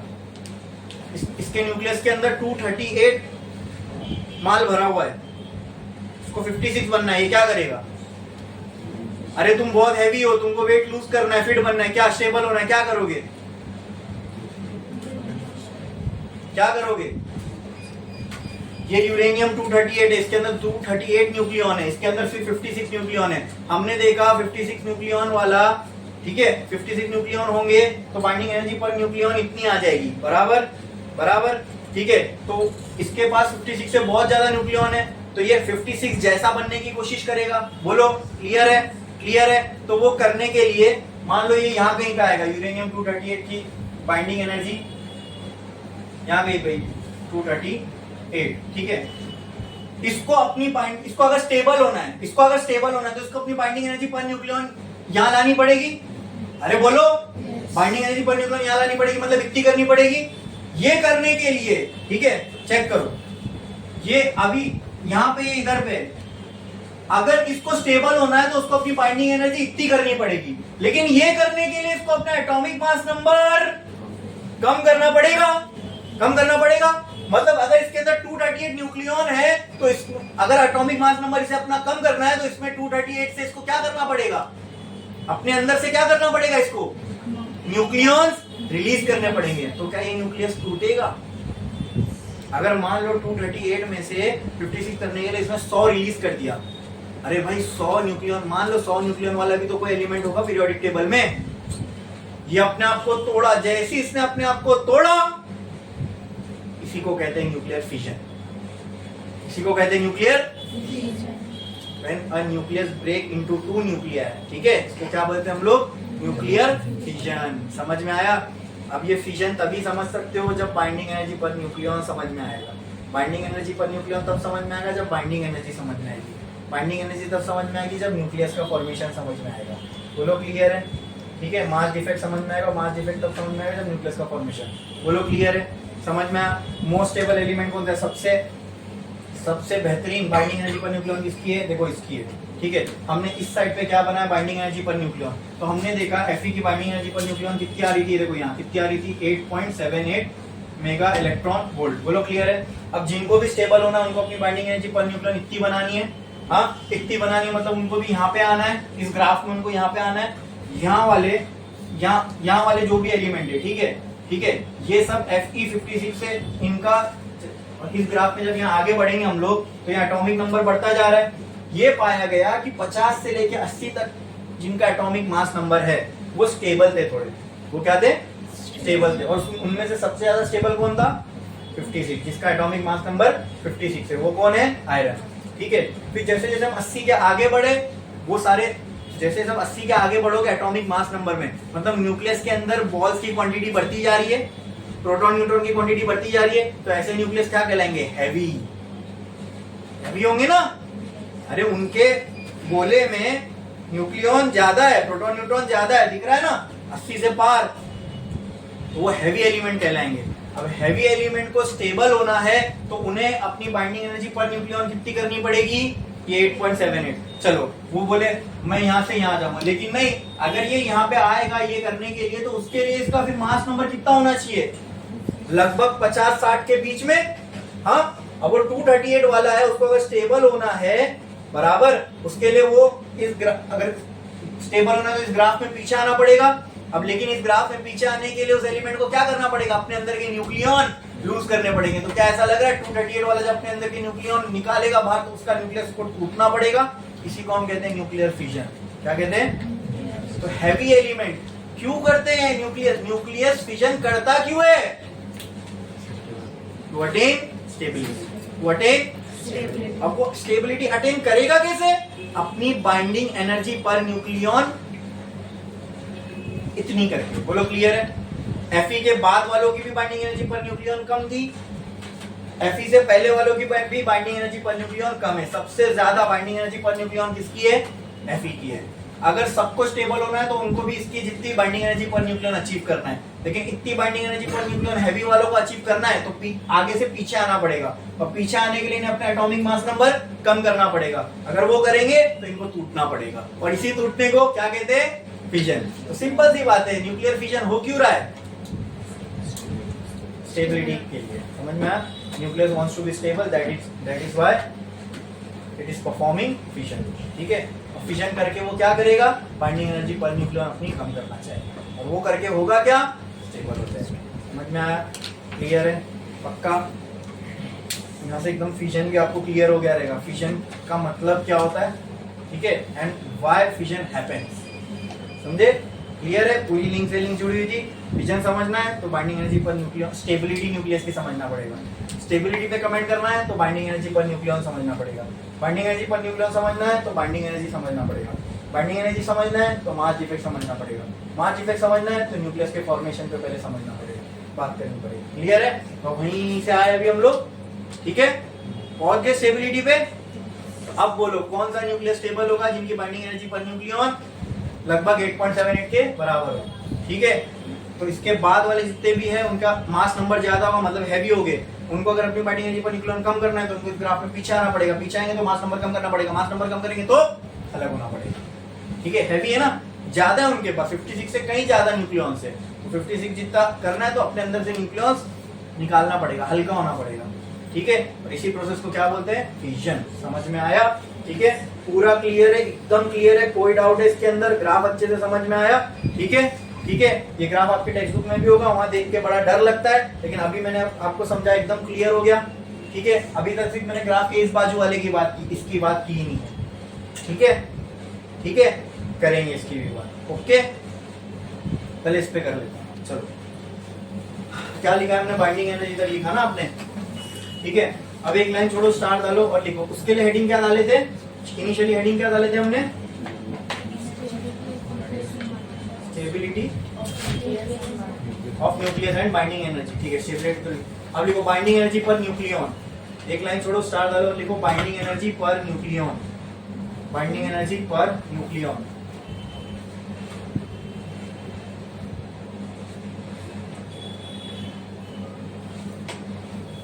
ठीक है, फर्स्ट पॉइंट लिखो, फर्स्ट पॉइंट लिखो। It was presumed that nucleus with higher binding energy are more stable,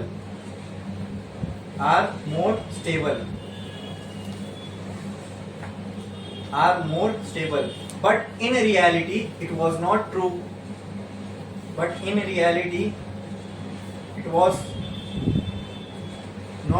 true, it was not true. Next point.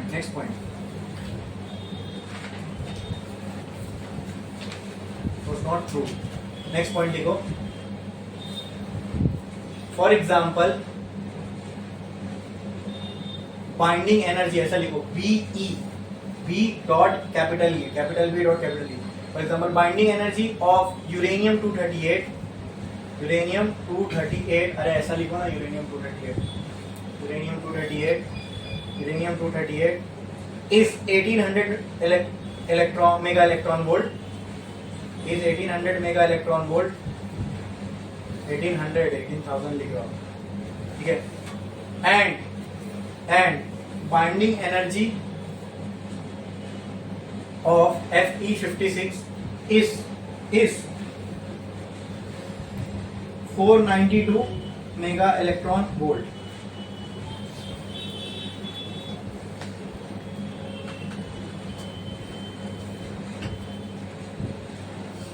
Next point लिखो।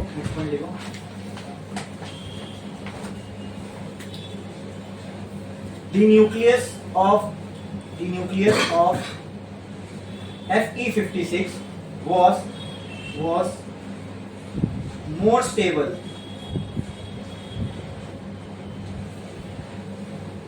than the nucleus of uranium 238.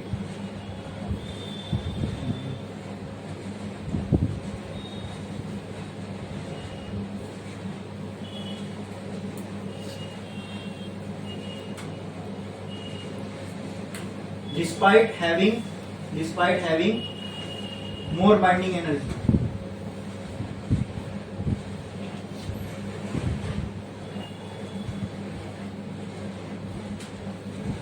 Next point लिखो। So we can say that binding energy alone cannot be considered as a criteria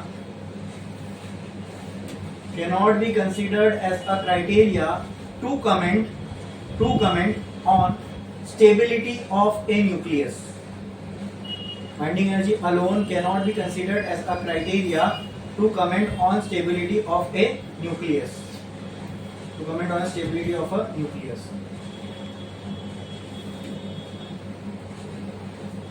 Next point.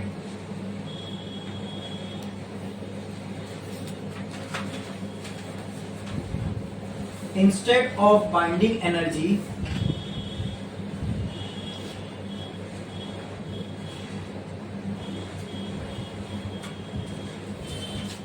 alone, binding energy per nucleon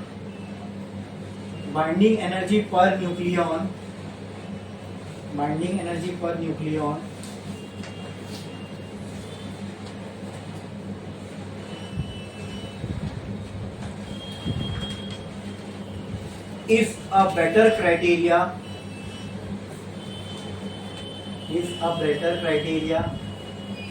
to comment on stability of nucleus. to comment on stability of nucleus.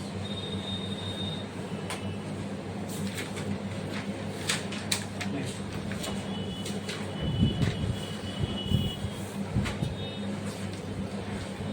This can be understood from the graph given below. This can be understood by the graph given below.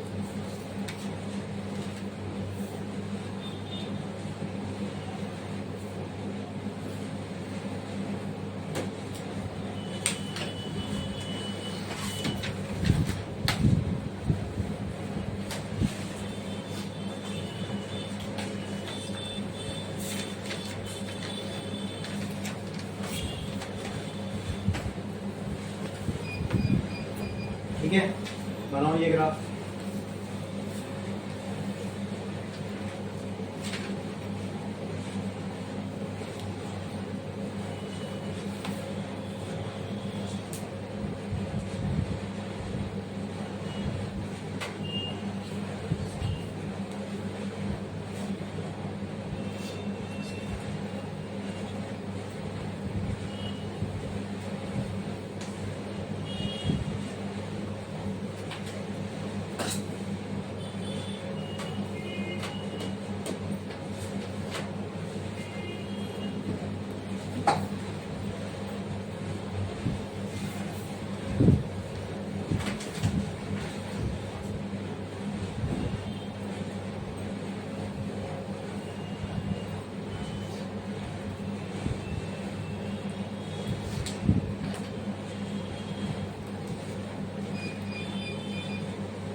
लिखा आपने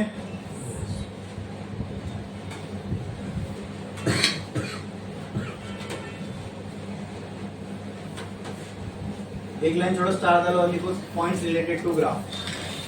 points related to graph, points related to graph, points related to graph. लिखा आपने? ठीक है, लिखो।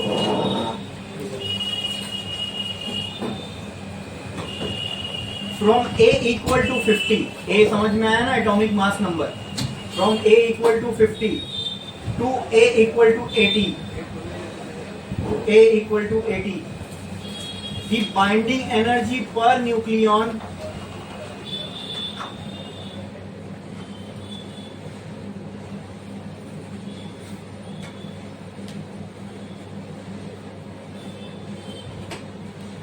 is nearly 8.5 mega electron volt. is nearly लगभग, exactly नहीं, लेकिन सबकी देखो 50 वाला ये है, इसकी बाइंडिंग एनर्जी ये होगी, 80 वाला ये है, इसकी बाइंडिंग एनर्जी ये होगी। तो लगभग 8 और 9 के बीच में आ रहा है। तो लगभग सभी की जो बाइंडिंग एनर्जी मिली वो 8.5 मेगा इलेक्ट्रॉन वोल्ट के करीब करीब थी, थोड़ी बहुत आगे पीछे। ठीक है, ठीक है। क्या लिखा आपने? From A equal to 50 to A equal to 80, the binding energy per nucleon is nearly 8.5 mega electron volt, and these elements are considered to be stable. And these elements are considered to be stable.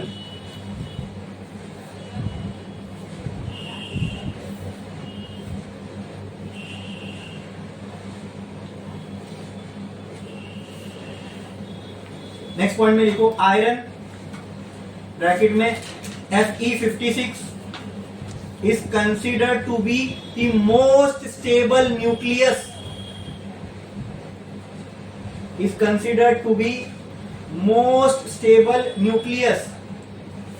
Is considered to be the most stable nucleus with binding energy per nucleon. With binding energy per nucleon nearly equal to 8.8 mega electron volt. देखो इसकी सबसे ज्यादा है, बाकी सबकी 8.5 के करीब करीब थी, इसकी सबसे ज्यादा है तो 8.7 समथिंग, 7.8 समथिंग, लगभग 8.8 मेगा इलेक्ट्रॉन वोल्ट। देखो ये सबसे स्टेबल पाया गया और इसकी में बाइंडिंग एनर्जी पर न्यूक्लियन कितनी आई, 8.8 मेगा इलेक्ट्रॉन वोल्ट। तो जिनके पास भी ये 8.8 या इसके करीब करीब बाइंडिंग एनर्जी पर न्यूक्लियन होगी, क्या वो भी स्टेबल होगा? हाँ, ठीक है, वेरी गुड। ठीक है, नेक्स्ट पॉइंट लिखो, next point. For a greater than 80, for a greater than 80, तो क्या लगता है ऐसे एलिमेंट के अंदर नंबर ऑफ न्यूक्लियॉन्स क्या होंगे? बहुत ज्यादा होंगे। ठीक है, for a greater than 80, the binding energy पर न्यूक्लियॉन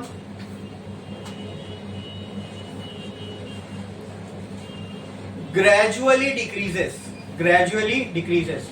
आपने देखे इस ग्राफ के अंदर, ये ग्राफ बना कैसे भाई, रियल में एलिमेंट्स को देखा गया, ऑब्जर्व किया गया कि उनके पास बाइंडिंग एनर्जी पर न्यूक्लियॉन कितनी थी। तो जैसे हम 80 से आगे आगे वाले एलिमेंट को देखने लगे तो बाइंडिंग एनर्जी पर न्यूक्लियॉन उनकी हमें धीरे धीरे क्या होती हुई दिखी, कम होती हुई दिखी। अब जिनकी बाइंडिंग एनर्जी पर न्यूक्लियॉन कम होगी तो कैसे होंगे, अनस्टेबल, है ना, कम होगी। और देखो इसकी लगभग 7.5 के करीब है, ठीक है, तो अनस्टेबल होगा, जैसे कि यूरेनियम का। ठीक है, क्या लिखा हमने, A for a greater than 80 binding energy पर न्यूक्लियॉन डिक्रीजेस, ग्रेजुअली डिक्रीजेस। ठीक है,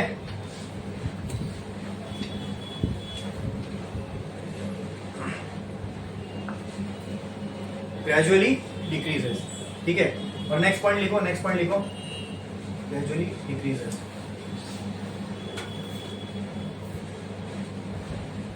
These elements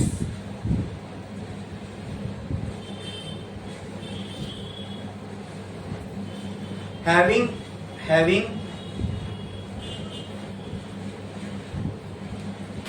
greater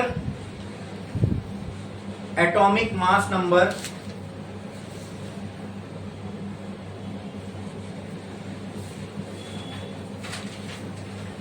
and which are unstable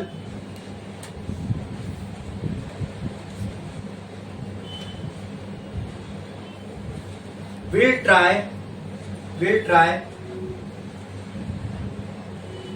to be stable,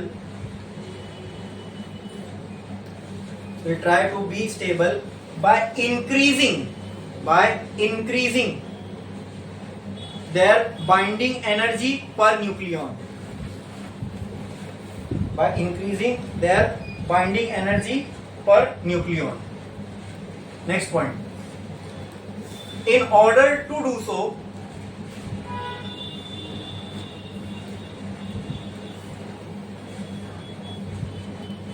they need to release nucleons from the nucleus.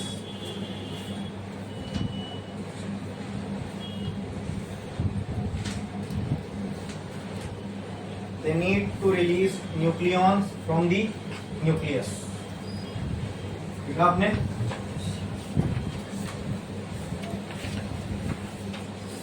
Next point लिखो, next point लिखो, this splitting of nucleus of heavy elements, this splitting of nucleus of heavy elements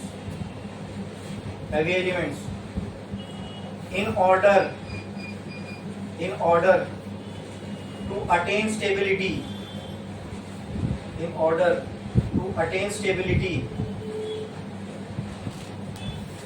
is called as nuclear fission. Is called as nuclear fission. Is called as nuclear fission.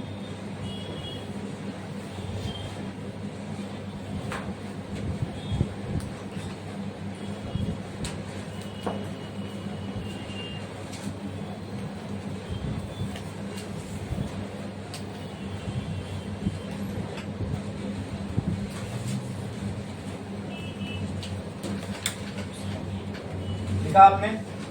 लिखा आपने? ठीक है, ठीक है। अब हम लोग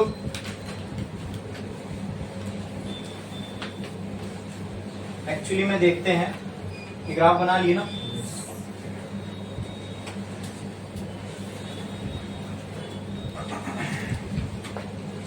कि न्यूक्लियर फिजन का मतलब क्या, कोई हैवी एलिमेंट होगा, ठीक है। मान लो कोई एलिमेंट है,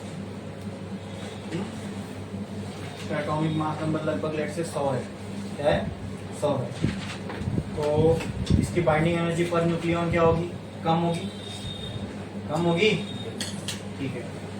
तो मान लो इसकी बाइंडिंग एनर्जी पर न्यूक्लियन लेट से 7.5 मेगा इलेक्ट्रॉन वोल्ट है, ठीक है। बाइंडिंग एनर्जी पर न्यूक्लियन, बोलो क्लियर। इसको अपनी बाइंडिंग एनर्जी पर न्यूक्लियन बढ़ाना है, मतलब 56 की तरफ जाना है, तो ये क्या करेगा, अपने अंदर से कम करेगा, बोलो क्लियर है, ठीक है। तो ये टूटा समझो, इसने क्या किया, अपने अंदर से न्यूक्लियन कम कर दिए, कुछ 45 न्यूक्लियन कम कर दिए। जैसे ये टूटा अपने अंदर से न्यूक्लियन कम करने के लिए, तो अब मान लो इसमें से 45 न्यूक्लियन निकले, तो अब बचे कितने, 55, कितने बचे, तो अब क्या ये वही एलिमेंट रहा जो ये पहले था, नहीं। समझ में आया, और जो 45 निकला वो भी अब वो एलिमेंट नहीं रहा जो पहले था, ठीक है। तो x दो हिस्सों में बढ़ गया, y और z। मान लो y वाला जो एलिमेंट था उसके पास 55 न्यूक्लियन गए, और z वाला जो एलिमेंट था उसके पास 45 न्यूक्लियन गए। ये सब ये न्यूक्लियस कर क्यों रहा है, स्टेबिलिटी अचीव करना। बोलो क्लियर है। अगर इसे स्टेबिलिटी अचीव करना है तो इसको अपनी बाइंडिंग एनर्जी पर न्यूक्लियन 7.5 से बढ़ानी पड़ेगी। बढ़ा के कितनी करनी है, बोलो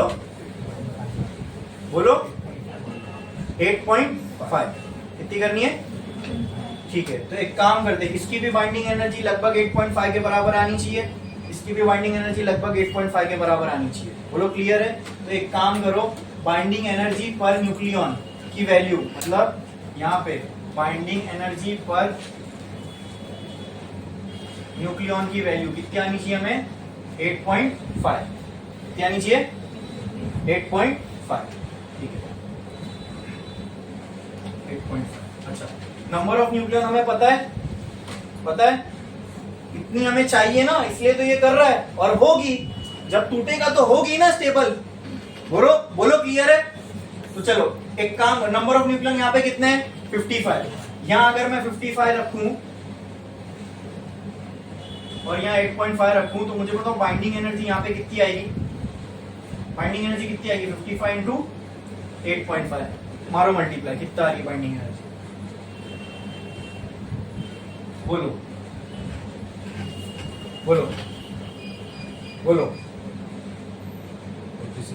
कितनी, 47.5 क्या 46 7.5, 467.5, 467.5, ठीक है, मेगा इलेक्ट्रॉन।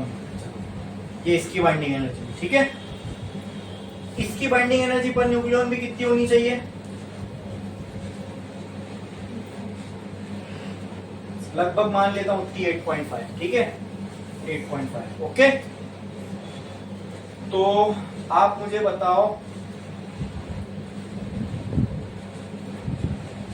इसके पास कितना है 45 इंटू 8.5, तो इसकी बाइंडिंग एनर्जी कितनी होगी, 8.5 इंटू 45 कितने आएगी, बोलो 8.5 इंटू 45 कितने आएगी, 382.5।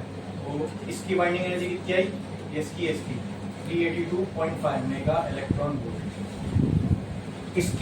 इसके भी नंबर ऑफ न्यूक्लियन पता है, क्या हम इसकी भी बाइंडिंग एनर्जी निकाल सकते हैं, binding energy upon number of nucleon कितने 100, इधर 7.5, तो इसकी बाइंडिंग एनर्जी कितनी आ रही है 750 मेगा इलेक्ट्रॉन वोल्ट। बोलो क्लियर है।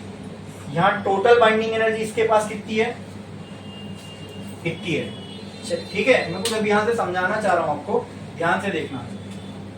जब ये दोनों इसको ही टूट के बने ना, ये दोनों न्यूक्लियस इसी को टूट के बने, इसको कैलकुलेट मारो, देखो कितना आ रहा है, मारो कैलकुलेट, कितना आ रहा है?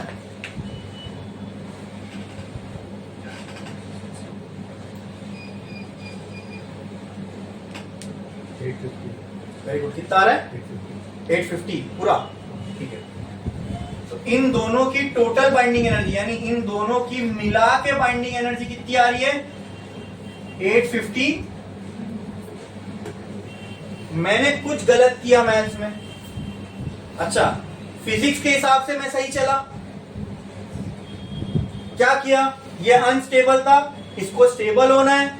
अगर इसको स्टेबल होना है तो ये बाइंडिंग एनर्जी बढ़ाने की कोशिश करेगा। 7.5 नीचे है, बाइंडिंग एनर्जी ऊपर की तरफ जाएंगे तो स्टेबल होगी। वो ऊपर की तरफ क्या वैल्यू है बाइंडिंग एनर्जी की स्टेबल होने के लिए?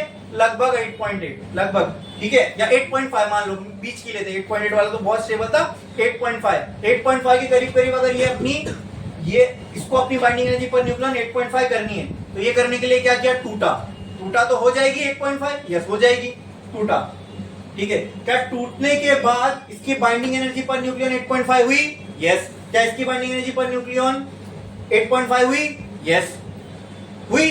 देखो ना, इसकी भी 8.5 नहीं माने हमने, मतलब हो गई इनकी, ऐसा मान लिया हमने। तो क्या ये स्टेबल हो गया? बोलो हो गया? हो गया। लेकिन आप जरा देखो, ये बाय नेचर ये स्टेबल हो गया और यही रियलिटी है, ऐसी होता है। ये टूटा, बाइंडिंग एनर्जी पर न्यूक्लियन बढ़ाने के लिए टूटा। क्या बाइंडिंग एनर्जी पर न्यूक्लियन बढ़ गई? ऑब्वियसली बढ़ेगी, उसीलिए तो टूटा। अगर नहीं बढ़ाना होता तो टूटता ही नहीं, स्टेबल रहता। क्लियर है? क्लियर है। लेकिन जब ये टूटा और बाइंडिंग एनर्जी पर न्यूक्लियन इसकी बढ़ी, बढ़ने पे क्या हुआ? टोटल बाइंडिंग एनर्जी पहले और बाद में क्या हुई? सेम है कि चेंज हो गई? चेंज हो गई। मतलब पहले बाइंडिंग एनर्जी कम थी और टूटने के बाद, मतलब जब न्यूक्लियस स्टेबल होने जा रहा है, क्या न्यूक्लियस ने फिशन किया? फिशन किया। तो कहना है से while doing fission binding energy of the nucleus increases. इस केस में बाइंडिंग एनर्जी के साथ क्या हुआ? मैं बाइंडिंग एनर्जी पर न्यूक्लियन की बात नहीं कर रहा हूं, वो तो बढ़ गई। बाइंडिंग एनर्जी पर न्यूक्लियन बढ़ाने की चक्कर में एक चीज हमने देखा, वो भी बढ़ गई। वो क्या? बाइंडिंग एनर्जी बढ़ गई। क्या बढ़ गई? तो यहाँ पे बाइंडिंग एनर्जी 750 थी और यहाँ पे बाइंडिंग एनर्जी 850 हो गई। अरे बाप रे, बाइंडिंग एनर्जी क्या हो गई? बढ़ गई। क्या हो गई? बोलो क्लियर है? बोलो क्लियर है? अरे बोलो क्लियर है? समझ में आया? समझ में आया? अब एक स्टेटमेंट दे रहा हूँ, उसको ध्यान से सुनना और उसको नोट करके लिखो, नोट करके, ठीक है। बाय नेचर हमने ये चीज देखी है, नोट।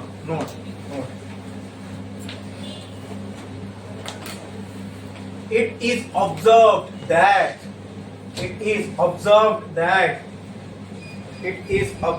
that इसको अच्छा सा डब्बा बनाना।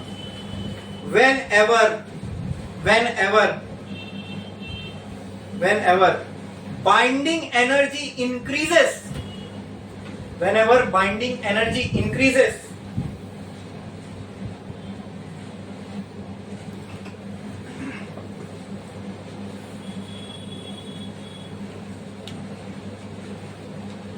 energy is always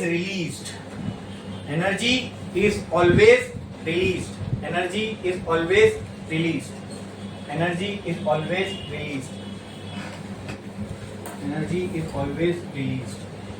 ठीक है। क्या लिखा हमने? बाय नेचर ही ऑब्जर्व किया गया कि जब भी बाइंडिंग एनर्जी बढ़ेगी तो इस प्रोसेस में, जब बाइंडिंग एनर्जी बढ़ेगी तो उस प्रोसेस में क्या हुआ होगा? एनर्जी हमेशा रिलीज होगी। क्या होगी?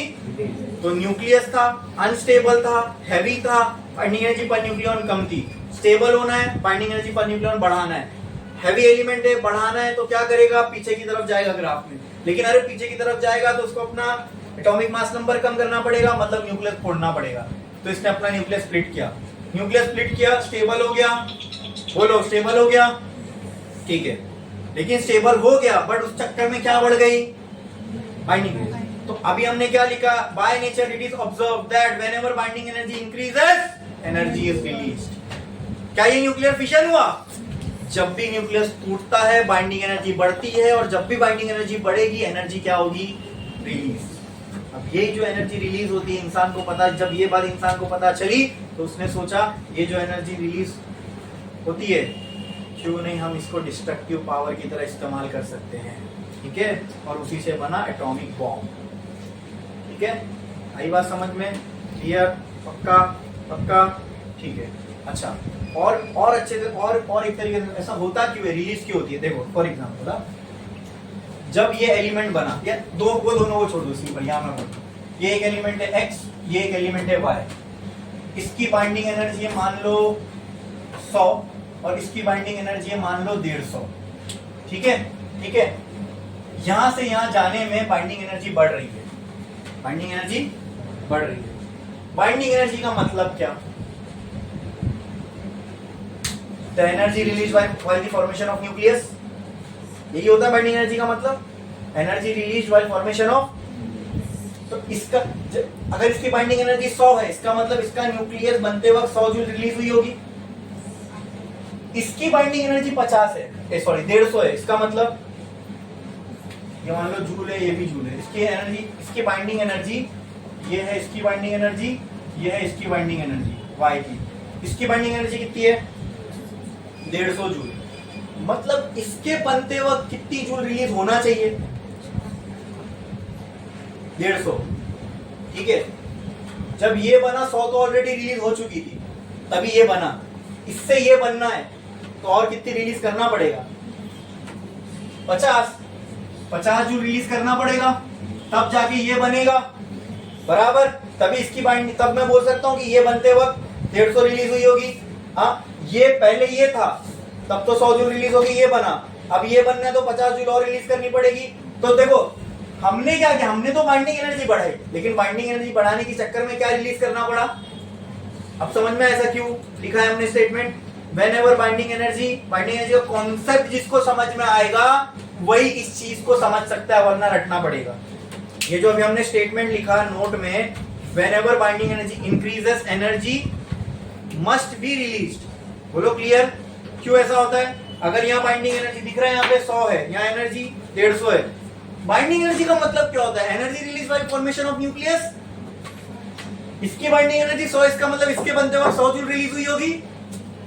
इसकी बाइंडिंग एनर्जी 150, मतलब इसके बनते वक्त 150 रिलीज हुई होगी। अब ये एग्जांपल यहाँ पे समझो, इसकी बाइंडिंग एनर्जी 750 थी, इन दोनों की मिला के 850 है। बाइंडिंग एनर्जी क्या हो रही है? इंक्रीज। मतलब इन दोनों के बनते वक्त बाइंडिंग एनर्जी 850 थी, जब ये अकेला था, जब इसकी बाइंडिंग एनर्जी 750 थी। इसका मतलब क्या? इसको बनते वक्त 750 रिलीज हुई होगी, तभी ये बना, तभी तो आपको मिला। यस, इनके बनते वक्त 850 रिलीज हुई होगी, लेकिन ये तो इससे बने। हुई होगी का क्या? ये तो इससे बने। लेकिन बाइंडिंग एनर्जी का डेफिनेशन तो नेचर तो गलत नहीं कर सकता। इसके बनते वक्त 850 रिलीज हुई होनी चाहिए। अच्छा, 850 में से नेचर को कितने का हिसाब मिल चुका है? 750 का। किसका हिसाब नहीं समझ में आ रहा? 150 का। तो जब इससे ये होगा, कितनी जूल रिलीज होगी? यहाँ से 150 रिलीज होगी, तब ये फॉर्म होंगे, क्योंकि इनके फॉर्मेशन के लिए 850 रिलीज होना चाहिए। ये तो 750 रिलीज हो चुकी थी। जब ये फॉर्म हुए, बाइंडिंग एनर्जी बढ़ी। क्यों बढ़ी? क्योंकि उतनी एनर्जी और रिलीज हुई होगी। बोलो क्लियर है? समझ में आया? पक्का पक्का पक्का, बोलो क्लियर है? यस। पक्का? कोई डाउट? कोई डाउट? एकदम क्लियर है? कोई कंफ्यूजन तो नहीं है इसके अंदर? हमने इसलिए बाइंडिंग एनर्जी पर न्यूक्लियॉन के कंसेप्ट को बहुत अच्छे से समझा। बाइंडिंग एनर्जी पर न्यूक्लियॉन को हमें अचीव करना है, लेकिन वो अचीव करने की चक्कर में बाइंडिंग एनर्जी बढ़ जा रही है, और अगर बाइंडिंग एनर्जी बढ़ेगी तो एनर्जी रिलीज होगी। इसीलिए न्यूक्लियर फिशन, जब न्यूक्लियर टूटता है तो उसमें से क्या निकलती है? ट्रेमेंडस अमाउंट ऑफ एनर्जी निकलती है, ठीक है। जब भी बाइंडिंग एनर्जी बढ़ेगी तो एनर्जी को रिलीज होना ही पड़ेगा, इट्स नेचर, होना ही पड़ेगा। क्योंकि बाइंडिंग एनर्जी का मतलब क्या? Energy release by formation of nucleus. ये न्यूक्लियस फॉर्म हो गया, ठीक है, फॉर्म हो गया, इनकी बाइंडिंग एनर्जी पर न्यूक्लियस, ये सब स्टेबल हो गए, लेकिन अरे ये फॉर्म होने के लिए इतनी एनर्जी रिलीज होना चाहिए। हम चाहे फॉलो करें नहीं करें, नेचर तो करेगी, इतनी एनर्जी रिलीज होना चाहिए। ये फॉर्म हो चुका था तब 750 रिलीज हो चुकी थी, ये फॉर्म होने के लिए और कितनी रिलीज होना चाहिए? 150। तो जब यहाँ से यहाँ होगा 150 जूल रिलीज होगी, अगर मैं जूल में पकड़ूँ। आई बात समझ में? क्यों रिलीज होती है समझ में आया? Because binding energy is increasing. Binding energy क्यों इंक्रीज हो रही होगी समझ में आया? कोई डाउट है? सब एक दूसरे से कनेक्टेड था? बोलो क्लियर है? फिर भी नहीं समझ में आएगा तो ये वीडियो निकाल के फिर से देख लेंगे। समझ में आ रहा है? कोई भी डाउट है? पूरा कॉन्सेप्ट अच्छे से समझ में आया? क्यों बाइंडिंग एनर्जी कैसे इंक्रीज होती है? हाँ, स्टेबिलिटी की तरफ गए, बाइंडिंग एनर्जी पर न्यूक्लियन कम हुआ लेकिन बाइंडिंग एनर्जी बढ़ गई। जब भी बाइंडिंग एनर्जी बढ़ेगी एनर्जी रिलीज होगी। ठीक है, एनर्जी क्यों रिलीज हुई? न्यूक्लियस 2 हिस्सों में टूटा, इसी के टूटने को क्या कहते हैं? फिजन। इसीलिए फिजन के वक्त एनर्जी रिलीज होती है। समझे? क्लियर है? क्यों एनर्जी रिलीज हो रही है फिजन होते वक्त? क्योंकि बाइंडिंग एनर्जी बढ़ रही है। क्या हो रही है? बढ़ रही है। ठीक है, वरना, और हमने नोट में लिखा है binding energy increases energy is release. समझ में आया? पक्का? ठीक है। तो यही था न्यूक्लियर फिजन शॉर्ट में अच्छे खासे डीप में हमने देख लिया। बोलो क्लियर? न्यूक्लियर फिजन का डेफिनेशन भी लिख लिया आपने, बराबर?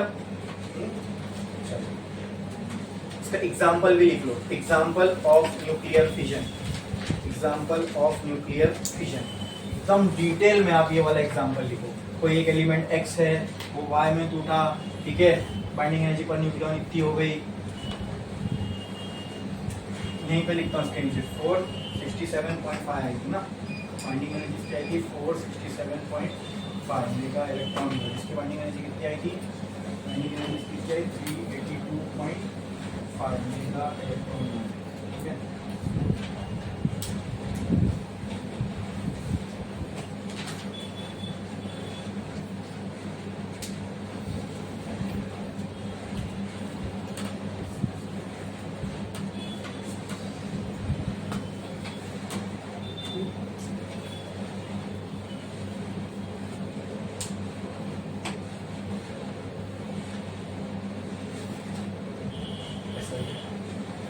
ये एक सेपरेट है लेफ्ट साइड, तो टूटने के बाद उन दोनों की अलग अलग, ये Y की है, ये Z की है। या इसको भी यहाँ पे मत लिखो, और आसान हो जाएगा। इसको भी यहाँ पे मत लिखो, यहाँ लिखो total binding energy is equal to 850 mega electron volt.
लिख लिए?